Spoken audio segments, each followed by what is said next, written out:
Good morning. Howdy boys. Howdy boys मैंने कहा अर्थ समझा कि हाउडी मोदी बहुत सुना होगा। हाउडी मतलब how do you do. Howdy how do you do का शॉर्ट फॉर्म है। जैसे हाउ आर यू कहते हैं, उससे बेटर सेंटेंस माना जाता है how do you do. How do you do boys. I hope you might be well. आप अच्छे ढंग से पढ़ाई कर रहे होंगे, यही हमारी आशा है और कामना भी है। खूब मन लगाकर पढ़िए। कल हम लोगों ने कॉम्प्लेक्स सेंटेंस में एडजेक्टिव क्लॉज का निर्माण करना सीखा था और एडजेक्टिव क्लॉज की सहायता से कॉम्प्लेक्स सेंटेंस बनाना सीखा था। आज उसी कड़ी में आगे चल रहे हैं एडवर्ब क्लॉज। तो आप देखते हैं कि adjective clause does the work of an adjective. Adjective clause वही काम करता है जो एडजेक्टिव काम करता है। उसी प्रकार adverb clause also does the work of an adverb. Adverb clause भी एडवर्ब का काम करता है। अब एडवर्ब क्या काम करता है? तो adverb is a word which modifies the meaning of a verb and adjective and also other adverbs.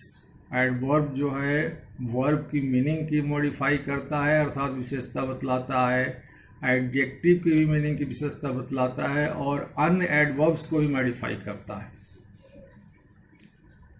जैसे एग्जाम्पल ले लीजिए, he runs quickly.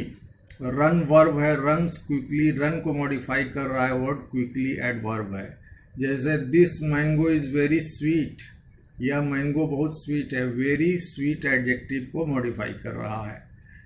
C rights quite clearly. वह बहुत स्पष्ट लिखती है।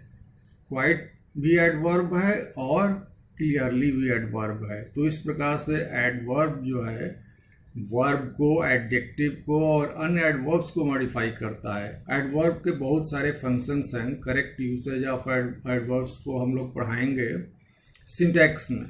यहाँ पर हम लोग सिंथेसिस में एडवर्ब क्लॉज की सहायता से कॉम्प्लेक्स सेंटेंस बनाना है। तो एडवर्ब क्लॉज वही काम करता है जो काम एडवर्ब करता है। अब एडवर्ब क्लॉज का निर्माण कैसे होता है? एडवर्ब क्लॉज का निर्माण एडवर्बियल कंजंक्शन से होता है या सबऑर्डिनेटिंग कंजंक्शंस उनको कहते हैं। अब एडवर्बियल कंजंक्शंस क्या क्या हैं जिनका प्रयोग करने से एडवर्ब क्लॉज बन जाएगा, कॉम्प्लेक्स सेंटेंस बन जाएगा, उसको नोट कर लीजिए। जैसे adverb clause time, place, condition, contrast, result, comparison, ये सब दर्शाता है। ये दर्शाने के लिए उनको रिलेटिव एडवर्ब्स के प्रयोग होते हैं। और रिलेटिव एडवर्ब्स जैसे टाइम को दर्शाने के लिए हम रिलेटिव एडवर्ब्स का प्रयोग करते हैं व्हेन का, व्हेन एवर का प्रयोग करते हैं, व्हाइल का, टिल का, until, as soon as, no sooner then, as long as, before, after. ये एडवर्ब क्लॉज ऑफ टाइम में प्रयोग होते हैं। अब देखते हैं कि व्हेन का प्रयोग हम एडजेक्टिव क्लॉज में भी करते थे और एडवर्ब क्लॉज में भी होगा। लेकिन व्हेन एडजेक्टिव क्लॉज में किसी नाउन को क्वालिफाई करता था, यहाँ पर एडवर्ब क्लॉज में व्हेन किसी टाइम को मॉडिफाई करेगा। जैसे आप एग्जाम्पल ले लीजिए, हिंदी में ही बता रहा हूँ कि जब मैं छोटा बालक था तो क्रिकेट खेलता था। When I was a small boy I played cricket. When I was a small boy I played cricket. उल्टा भी आप कर सकते हैं इसको, I played cricket when I was a small boy. तो यहाँ पर व्हेन के पहले कोई नाउन नहीं है जिसको कि क्वालिफाई करे, पूरी टाइम शो कर रहा है और इसको एडवर्ब क्लॉज कहेंगे। एग्जामिनेशन में आपको पहले आता था कि adverb clause, adjective clause, noun clause के हिसाब से जोड़िए, लेकिन अब सीधे आता है कॉम्प्लेक्स सेंटेंस बनाइए। दोनों सेंटेंसेस की मीनिंग समझिए और उसको जोड़ दीजिए। व्हेन के साथ, व्हेन के बाद आपका टाइम में प्रयोग करते हैं as soon as. As soon as का अर्थ होता है जैसे ही वैसे ही। जैसे as soon as the bell rings all the students begin to make a noise, जैसे ही घंटी बजती है सभी छात्र शोर करने लगते हैं। तो एज सुन एज का प्रयोग कर दीजिए।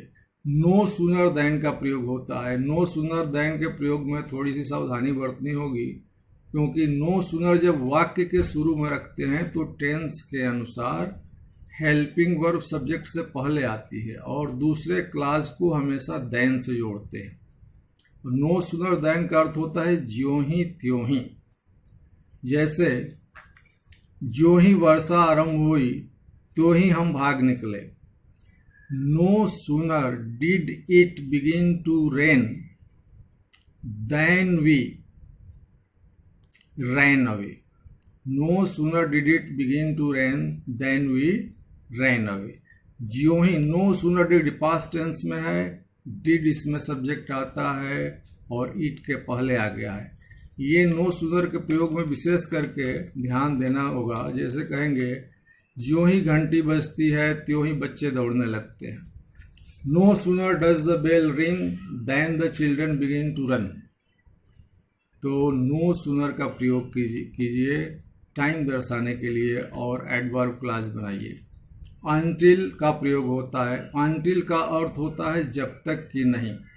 अब एक बात ध्यान देना होगा कि अनटिल जिस क्लास में प्रयोग होगा उसमें नॉट का प्रयोग नहीं होगा। जैसे कृपया यही इंतजार कीजिए जब तक कि मैं लौट नहीं जाता हूँ। Please wait here until I return. अब मैं लौट नहीं जाता हूँ until I return. Until I do not return लिख दोगे तो गलत हो जाएगा, क्योंकि अनटिल जिस क्लास में रहेगा उसमें नॉट का प्रयोग नहीं करेंगे। चाहे तो हम इसको उल्टा भी लिख सकते हैं, अनटिल वाले क्लास को पहले लिख दीजिए, अनटिल आई रिटर्न कॉमा दे दीजिए प्लीज वेट हियर। तो इसको बिगिनिंग में भी रख सकते हैं, मिडिल में भी रख सकते हैं, लेकिन ख्याल यही रहना चाहिए कि अनटिल के साथ नॉट का प्रयोग न हो। टिल का भी प्रयोग करते हैं। जैसे please go on studying, please go on studying till it is 4 o'clock। कृपया अध्ययन करते रहिए जब तक कि 4 ना बज जाए। Till it is 4 o'clock। तो टिल का भी प्रयोग करते हैं और अनटिल का भी प्रयोग करते हैं। टिल अनटिल प्रीपोजिशन के भी रूप में प्रयोग होता है। जब प्रीपोजिशन का काम ये करेगा तो सिंपल सेंटेंस बन जाएगा। हमेशा यह ख्याल रखिए कि कॉम्प्लेक्स सेंटेंस में टिल और अनटिल के बाद एक सब्जेक्ट और एक प्रेडिकेट जरूर होना चाहिए, तभी कॉम्प्लेक्स सेंटेंस बनेगा। वाइल का भी प्रयोग करते हैं। वाइल देखिए प्रीपोजिशन भी है, वाइल कंजंक्शन भी है। वाइल का अर्थ होता है जब तक। वैसे एक सेंटेंस लीजिए, strike the iron while it is hot. लोहे को तभी तक पीटो जब तक यह गर्म है। Strike the iron while it is hot. तो वाइल का प्रयोग देखिए, वाइल जब प्रीपोजिशन होता है तो इसका प्रयोग सिंपल सेंटेंस में भी होता है। जैसे while walking in the garden he found a purse. Garden में टहलते वक्त उसने एक पर्स पाया। तो वाइल वॉकिंग, वाइल के साथ हम पार्टिसिपल जिरेंट का प्रयोग कर दिए हैं, तो प्रीपोजिशन का प्रयोग हुआ है, वहाँ प्रीपोजिशन के रूप में हुआ है। वाइल आपका कोऑर्डिनेटिंग कंजंक्शन का भी काम करता है। जब कोऑर्डिनेटिंग कंजंक्शन का काम करेगा तो इसका अर्थ हो जाएगा जबकि, और यह कंपाउंड सेंटेंस बनाएगा। तो कंपाउंड सेंटेंस में भी इसका प्रयोग बताएंगे, लेकिन यह कॉम्प्लेक्स सेंटेंस में भी प्रयोग होता है। एज लॉन्ग एज का भी प्रयोग होता है। एज लॉन्ग एज पॉजिटिव होता है जब तक। जैसे please study as long as you desire. कृपया पढ़िए जब तक आपकी इच्छा है। As long as you desire. तो as long as, while, until, no sooner then, as soon as का प्रयोग करके टाइम शो करने के लिए हम कॉम्प्लेक्स सेंटेंस बनाते हैं। ठीक है, जैसे एक सेंटेंस दे रहा हूं, the lockdown will open, do not go out till then. Lockdown खुलेगा तब तक बाहर न जाइए। तो please do not go out until the lockdown opens.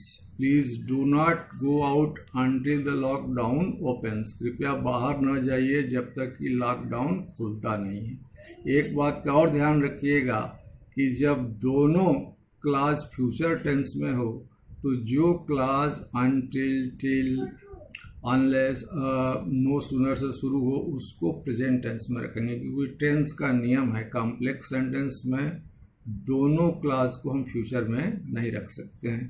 तो टेंस का भी ध्यान देते रहना होगा। अब दूसरा टाइम के बाद आज इसमें बिफोर और आफ्टर का भी प्रयोग करते हैं। बिफोर आफ्टर प्रीपोजिशन भी है, इसका सिंपल सेंटेंस में भी प्रयोग करते हैं। जैसे ही reached the station before the train arrived, train के आने से पहले वो स्टेशन पहुंच गया।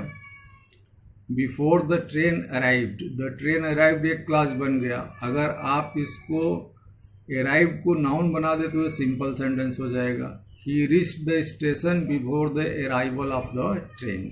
अब अराइव को हम अराइवल ऑफ द ट्रेन कर दीजिए। यहाँ पर बिफोर एडवर्बियल कंजंक्शन ना होकर के प्रीपोजिशन का काम कर रहा है। यही काम आफ्टर भी करता है। जैसे ही reached the station after the train had left, he reached the station after the train had departed. अब यह कॉम्प्लेक्स सेंटेंस है। अगर हम इसको चाहें तो सिंपल सेंटेंस बना सकते हैं। जैसे ही reached the station after the departure of the train, train के जाने के बाद पहुंचा। दोनों का अर्थ एक ही होगा, लेकिन एक सिंपल सेंटेंस बनेगा, एक कॉम्प्लेक्स सेंटेंस बनेगा। तो इस प्रकार से ये कॉम्प्लेक्स सेंटेंस में टाइम शो करने के लिए प्रयोग करते हैं। टाइम के बाद जैसे प्लेस आ जाता है, प्लेस शो करने के लिए वेयर का प्रयोग करते हैं। वेयर का प्रयोग एडजेक्टिव क्लास में भी करते थे और यहाँ भी करते हैं। जैसे हम कहेंगे honourable prime minister went to many places, he was welcomed everywhere. Where का और वेयर एवर दोनों का प्रयोग कर सकते हैं। Honourable prime minister went to many places, he was welcomed everywhere.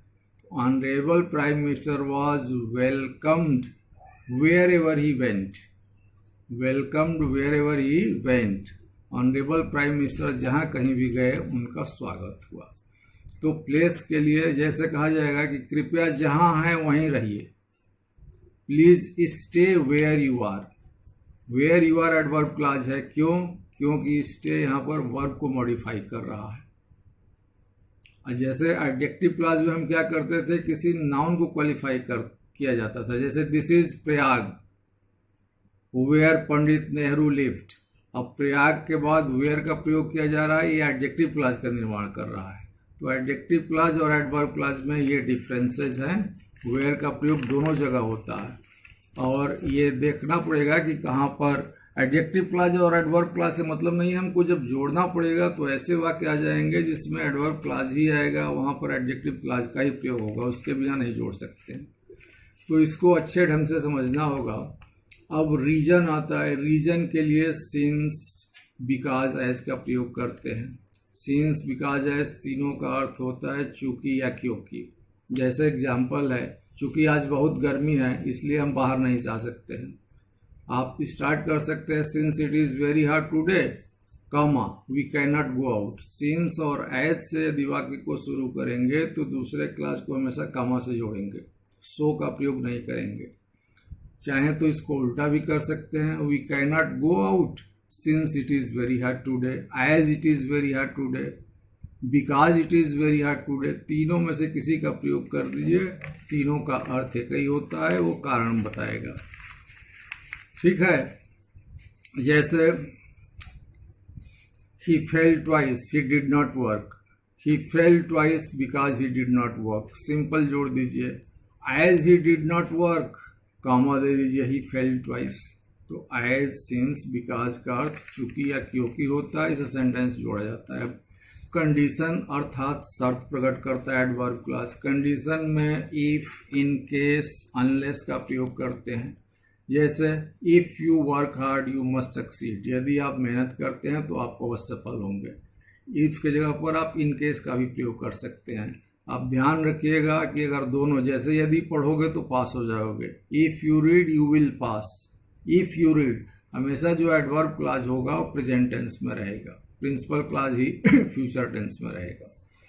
Unless के साथ थोड़ा सा ध्यान देना होगा कि अनलेस जिस क्लॉज में आएगा उस क्लॉज में नॉट का प्रयोग नहीं करते हैं। अनलेस वाले क्लॉज चाहे शुरू में रखें या बाद में रखें, उसके साथ नॉट नहीं का प्रयोग नहीं करेंगे। जैसे unless you work hard you can not pass, जब तक आप कठिन परिश्रम नहीं करेंगे आप पास नहीं हो सकते हैं। Unless you work hard you will not pass, चाहे आप इसको उल्टा कर दीजिए, you will not pass unless you work hard. जिस क्लास में चाहे शुरू में रहे या बिगिनिंग में रहे अनलेस का प्रयोग हो, उसके साथ नॉट का प्रयोग नहीं करेंगे, ये कंडीशन बतलाता है। उसके बाद कंट्रास्ट बतलाने के लिए, कंट्रास्ट अंतर विरोध दर्शाने के लिए दो और आल्दो का प्रयोग करते हैं। इनका अर्थ होता है यद्यपि फिर भी। जैसे यद्यपि वह परिश्रम किया फिर भी सफल नहीं हुआ, although he worked hard he did not succeed. दो सेंटेंस अलग कर लीजिए, he worked hard he did not succeed, though he worked hard he did not succeed. Though या ऑल्दो दोनों में से किसी का प्रयोग करेंगे और दूसरे क्लास को कॉमा से जोड़ेंगे। चाहे तो दो या ऑल्दो का प्रयोग आप वाक्य के बीच में कर दीजिए, तब कॉमा की आवश्यकता नहीं पड़ेगी। एक बात ध्यान देना है कि दो या ऑल्दो के साथ दूसरे क्लास को येट से जोड़ा जाता है, लेकिन जब येट से जोड़ेंगे तो कंपाउंड सेंटेंस बन जाएगा। इसलिए कॉम्प्लेक्स सेंटेंस में दो और ऑल्दो के साथ वाक्य को जोड़ने के लिए सिर्फ कॉमा का प्रयोग कीजिए।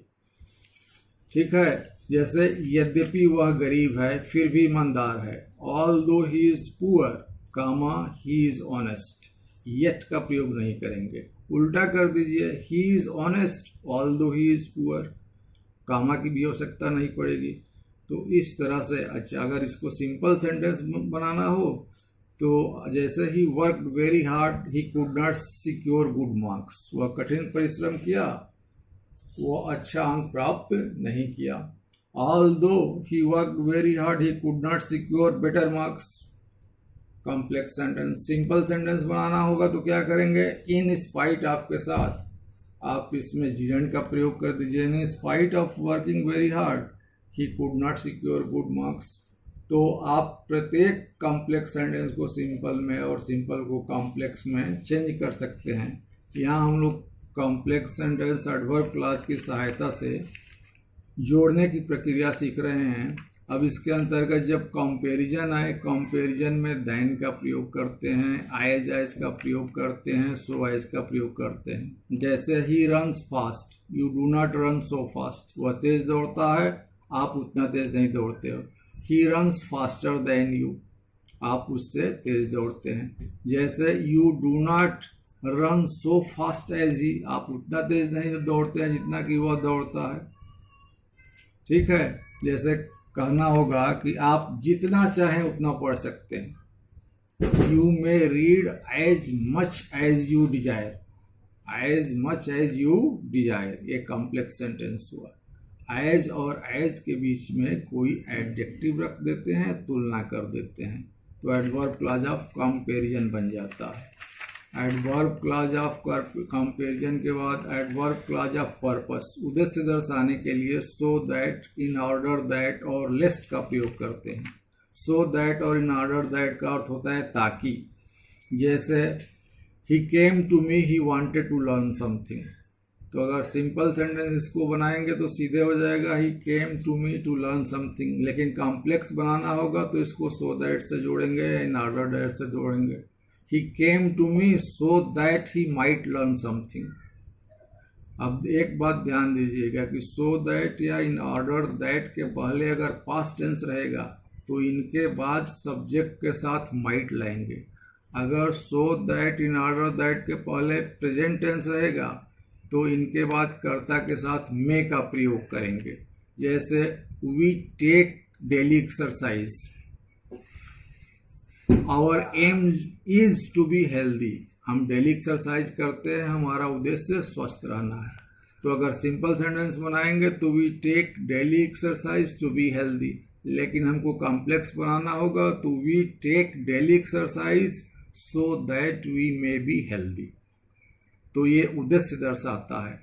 लेस्ट का प्रयोग किया जाता है। लेस्ट का अर्थ होता है कहीं ऐसा न हो कि, और लेस्ट के साथ नॉट का प्रयोग नहीं करते हैं। लेस्ट के साथ दूसरे क्लास में हमेशा शुड का प्रयोग करते हैं, माइट, कैन या कुड का प्रयोग नहीं करते हैं। जैसे दो सेंटेंस है, please walk carefully, you may stumble. Please walk carefully लेस्ट you should stumble, लेस्ट you should stumble आएगा, क्योंकि अगर लेस्ट का नहीं प्रयोग करेंगे, लेस्ट के साथ हमेशा शुड आता है। आप एक पोएम पढ़े होंगे on his blindness, John Milton का। उसमें मिल्टन कहता है, I want to present my true account lest he should returning child. Milton कहता है कि मैं गॉड के सामने अपना ट्रू अकाउंट रखना चाहता हूं, कहीं ऐसा ना हो कि वो बदले में डांटने लगे। पासिंग ऑफ आर्थर में अल्फ्रेड लॉर्ड टेंसन ने एक सेंटेंस लिखा है, old order changeth yielding place to new, lest one good custom should corrupt the world. Old order changeth yielding place to new, lest one good custom should corrupt the world. पुराने रीति रिवाज बदलते हैं ताकि कोई भी पुराने रीति रिवाज वर्ल्ड को करप्ट न कर दे। तो lest is always followed by should, और इस प्रकार से आपका कॉम्प्लेक्स सेंटेंस में एडवर्ब क्लास का प्रयोग किया जाता है। जितनी एक्सरसाइज दी गई है सबको हल करते जाइए, और कोई भी क्वेश्चन अगर न आए आप तुरंत जो है व्हाट्सएप पर पूछ सकते हैं।